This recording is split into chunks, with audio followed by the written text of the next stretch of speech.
Good evening and thank you for joining us. We begin in the U.S. tonight, where investigators have released chilling new details about the teenager accused of opening fire in a Texas elementary school yesterday. The massacre, in which 19 students and 2 teachers were killed, was committed with guns bought legally for his 18th birthday. Richard Madden is in Uvalde, Texas, with more. And a warning, the details are disturbing. The 18-year-old accused of murdering children inside this Texas elementary school posted chilling clues on his Facebook page shortly before his deadly attack. He said, "I'm going to shoot my grandmother." The second post was, "I shot my grandmother." The third post, maybe less than 15 minutes before arriving at the school, was, "I'm going to shoot an elementary school."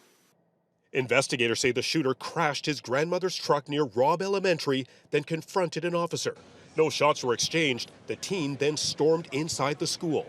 He went down a hallway, turned right, then turned left, and there was 2 classrooms that were adjoining. And that's where the carnage began. 19 children were killed in that classroom, along with 2 teachers. The shooter barricaded the door. Law enforcement eventually breached it, and a shootout began, killing the suspect. We just hear all kinds of gunshots going off, like nonstop, like constantly gunshots. Anxious parents waited for hours last night at a reunification center, giving DNA samples to help identify those killed. We always say hug your kids every day and every morning when they go to school or after school. Just do it every day, whenever you get a chance. 10-year-old Elena Garcia's parents were among those waiting, only to learn their daughter was among the dead. She was very happy and very outgoing. Loved to dance and sing and play sports. I just don't understand how people could sell that type of a gun to a kid, to an 18-year-old. Like, what is he gonna use it for? Investigators say the accused gunman bought his rifle legally to celebrate his 18th birthday back in March, leading to America's worst school shooting since the Sandy Hook massacre in 2012. The American people are sick and tired of mass shootings. They're sick and tired about active shooter alerts. They're sick and tired of children, 9-year-olds, 10-year-olds, 11-year-olds, being shot, gunned down in their schools. Now, there's still no word on motive, but the aftermath is so painfully visible at this school with heavy police presence, and it's especially heartbreaking. Instead of seeing school buses, we've seen fleets of hearses and anguished parents. Richard Madden, CTV News, Uvalde, Texas. Turning to local news now, the jury in a Thunder Bay murder trial heard closing submissions from lawyers for the 2 sides today, but the Crown Attorney is now conceding there's not enough evidence to convict 26-year-old Jonathan Massicott on the charge of second-degree murder. Massicott was one of 2 suspects arrested in 2019, nearly 5 years after the body of 32-year-old William Wapoose was found at Chapels Park. Crown Prosecutor Trevor Jukes said despite the setback, they presented enough evidence during the trial to prove Massicott is guilty of manslaughter. His lawyer, George Joseph, refutes that, saying the Crown failed to prove beyond a reasonable doubt that Massicott is responsible for the death of Wapoose or that he was even at Chapels Park that night in 2014. The judge will provide instructions to the jury tomorrow before they're sequestered until a verdict is reached.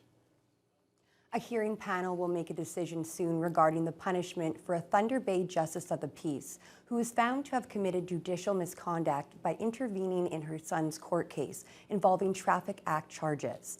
Anna Gibbons served as the city's Aboriginal liaison from 2008 until 2013 when she was appointed to the bench as JP.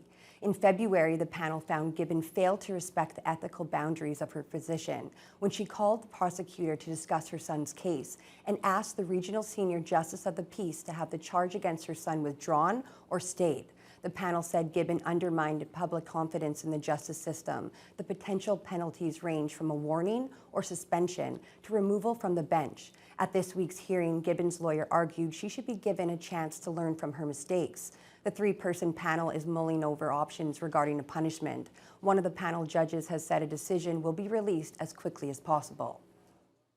To the battle for Queen's Park now. All four major Ontario party leaders are back on the campaign trail in person today. A couple of them had been sidelined recently with COVID-19. Siobhan Morris has the latest from the campaign trail. I'm much better. Thank you.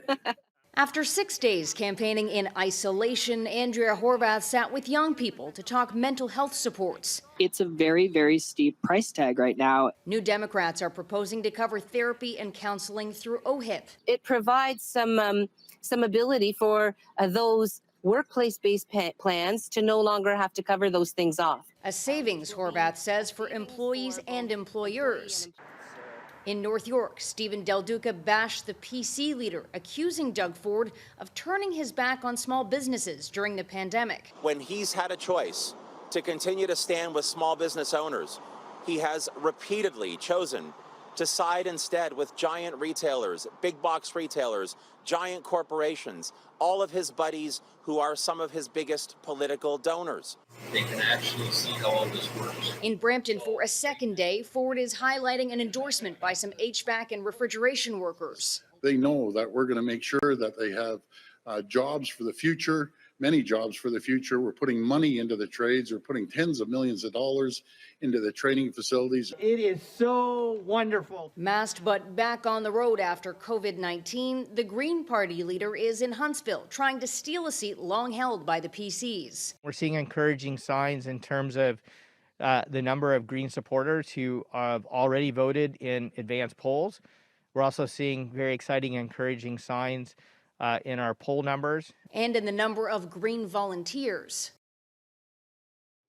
The provincial election is now just 8 days away. Over the next 2 evenings, right after the news hour on CKPR Thunder Bay, TVT News is offering you a closer look at candidates running in our 2 local ridings. Stay tuned tonight at 7 o'clock for Issues and Answers, our candidates debate for Thunder Bay Superior North. You'll hear representatives from the Liberals, the Greens, and the NDP as they weigh in on a variety of topics that affect our region. PC candidate Peng Yu was also invited but chose not to attend. Here's a quick preview of what you'll see this evening after the candidates were asked how they plan to make life more affordable.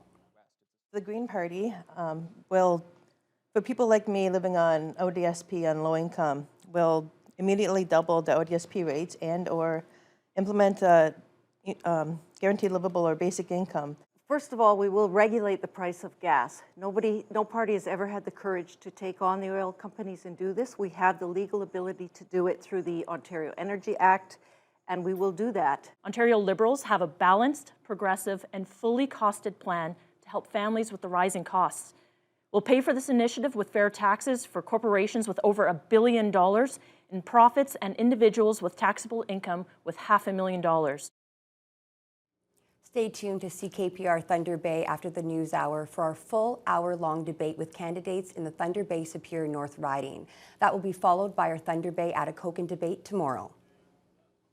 COVID-19 cases are down today across the Thunder Bay district. For the first time in more than a month, the number of known active cases has fallen below 200.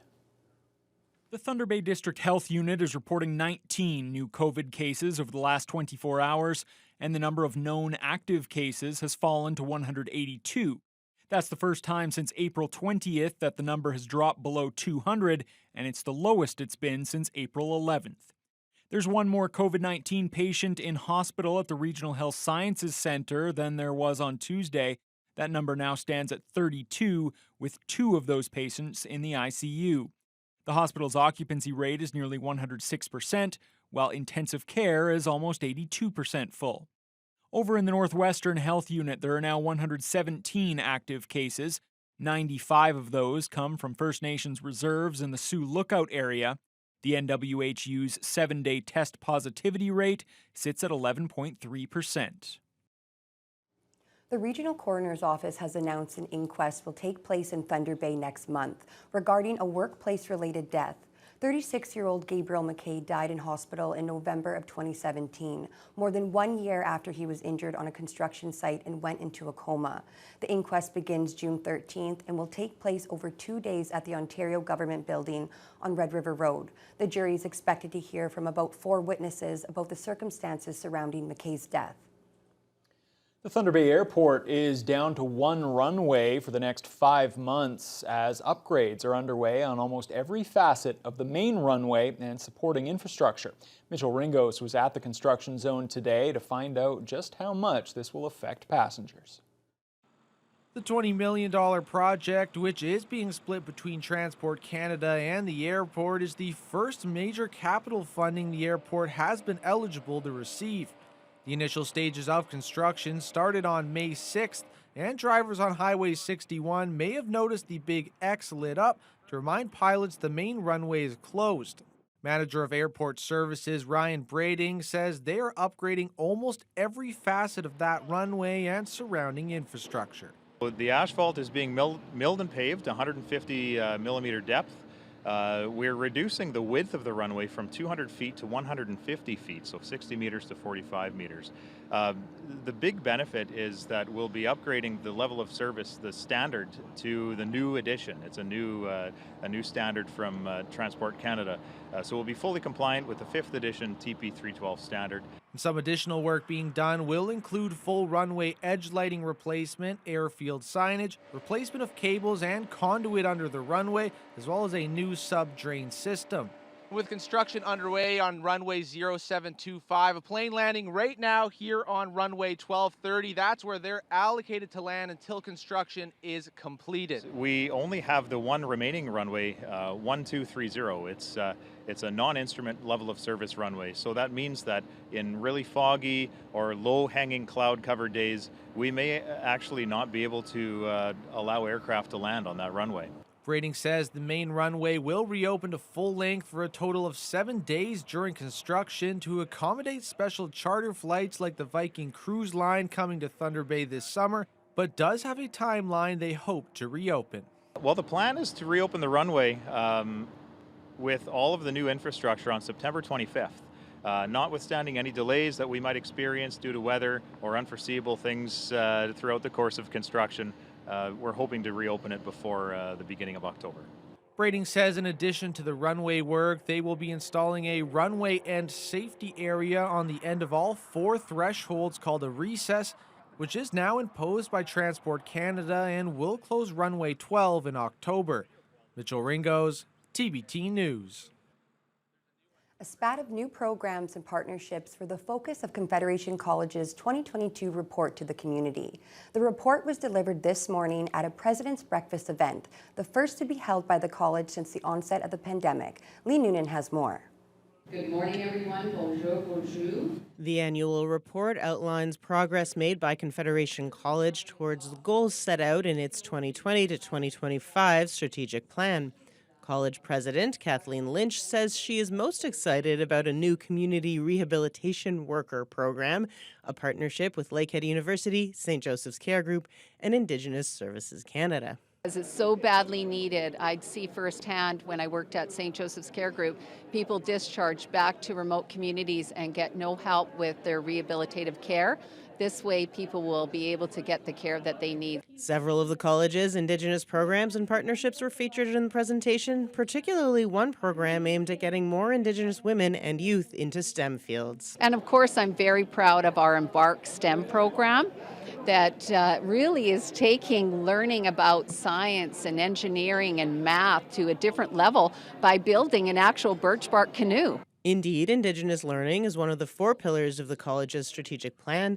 They report that just shy of half their programs now include the 7 mandated Indigenous learning outcomes, up from 37% last year. To tie it all together in a report to the community is really important to show all the accomplishments of our staff and students, especially our students, because it's been really tough this last couple of years, and they've done extremely well in persevering and staying with us through this. The report does show a decrease in enrollment, with just over 4,800 students this year, down about 16% over last year. One exception to this trend, which is maybe unsurprising during a pandemic, is the enrollment in distance education, which has in fact increased by nearly 50% since 2019. Lee Noonan, TBT News.